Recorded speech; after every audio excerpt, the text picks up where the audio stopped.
목소리의 발생 과정을 보면 첫 번째는 폐의 공기를 모으는 호흡의 과정, 성대가 접촉하면서 진동을 일으키는 과정, 성대에서 만들어진 이러한 진동이 목구멍을 통과하면서 증폭되는 공명의 과정을 거치게 됩니다. 마지막으로 증폭된 공기가 코와 입으로 나오면서 언어라는 형태의 말을 만들게 되는데요. 소리의 직접적인 발성을 만드는 곳은 성대입니다. 하지만 우리 편도의 위치는 성대 위쪽 구강 내에 있기 때문에 편도 수술을 하고 나서 목소리 자체에 문제를 준다기보다는 공명 과정에 문제를 줄 수가 있습니다. 그런데 이 공명 과정 중에서도 큰 편도선이 있는 게 제거되면 목구멍이 넓어지기 때문에 공명 과정에 더 좋은 효과를 줄 수가 있습니다. 그래서 지금까지 진행된 연구들을 보면 대부분 편도선 수술을 하고 난 이후에 목소리가 긍정적인 영향으로 변한다고 알려져 있습니다. 특히 음악을 하시는 분이라든지 성악을 하시는 분들, 탤런트 분들, 목소리를 많이 사용하시는 직종에 있는 분들이 이 편도 수술에 대해서 극찬하는 분들이 있는데요. 실제로 수술을 해보면 오히려 목소리가 더 좋아졌다는 분들이 많습니다. 편도선 수술 이후에 면역력에 문제가 생기지 않냐고 여쭤보시는 분들이 많습니다.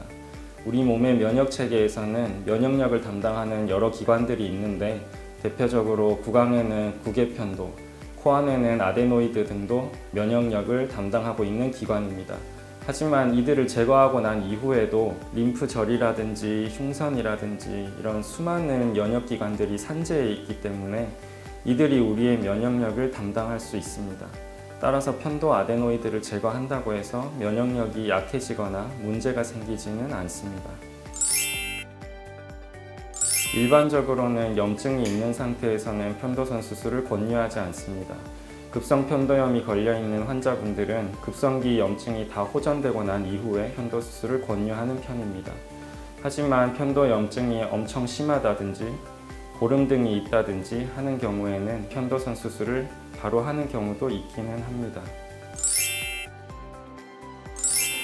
구취의 주요 원인으로는 충치라든지 치아염 등의 치과적인 질환이 있는 경우도 있고 또 한편으로는 코의 질환, 대표적으로 축농증 같은 게 있을 경우에 누런코 같은 것들이 목 뒤로 넘어가면서 입냄새를 유발할 수도 있습니다. 그리고 편도선에 있는 편도 결석이 종종 입냄새의 원인이 되기도 합니다. 편도 결석이 생기는 이유는 편도선에 있는 작은 구멍에 있습니다.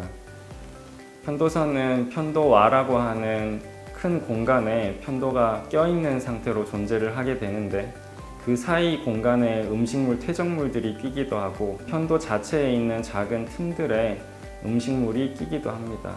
이러한 음식물의 퇴적물들이 편도 결석이 되는 것입니다. 편도 결석의 치료는 보존적으로 편도 결석을 제거하는 방법과 편도 자체를 제거하는 방법이 있겠습니다. 편도 수술에는 편도 결석을 유발하는 구멍만을 타깃으로 해서 구멍을 없애는 레이저 편도 수술 같은 것도 있겠지만 제일 확실한 방법은 편도선 자체를 완전히 제거해서 편도 결석이 생길 수 있는 여지 자체를 없애는 것이 가장 좋겠습니다. 편도 전체를 절제하기 위해서는 전신 마취가 필요할 수 있습니다. 편도 결석이라는 측면에서 재발하거나 남아있을 가능성이 없는 게 가장 큰 장점이라고 할 수 있습니다. 전체를 제거할 경우에는 통증과 출혈의 위험성이 조금 더 높은 편입니다. 그래서 먹는 음식은 1주 내지 2주 정도는 반드시 차고 부드러운 음식만 드셔야 하는 불편함이 있을 수 있습니다. 하지만 부분 절제술 같은 경우에는 편도 결석이 생기는 구멍만을 제거하는 것이기 때문에 국소 마취로 수술이 가능한 장점이 있고 일부분만을 수술해서 전체 적출술에 비해서 통증이 적고 출혈의 위험성이 낮은 장점이 있습니다. 하지만 일부만 제거할 경우에는 추후에 편도 결석이 다시 끼인다는 단점이 있을 수도 있습니다. 편도 결석을 집에서 반복적으로 제거하게 되면 결국 편도 결석이 발생하는 구조적인 원인을 해결해 주지 못하기 때문에 편도 결석은 계속해서 생길 수밖에 없습니다. 따라서 제일 근본적인 치료는 수술적 치료라고 할 수 있겠습니다. 소아 같은 경우에도 수술이 필요한 경우가 있습니다. 편도선이 너무 커서 소아 코골이가 있는 경우가 가장 대표적인 예라고 할 수 있겠습니다. 소아가 코를 많이 골고 무호흡이 있는 경우에는 성장과 발달에 영향을 끼칠 수 있기 때문에 수술적 치료를 고려할 수 있겠습니다. 그리고 소아 중에서도 편도 결석이 있는 아이 혹은 편도선염을 자주 앓는 경우 수술을 권하게 됩니다.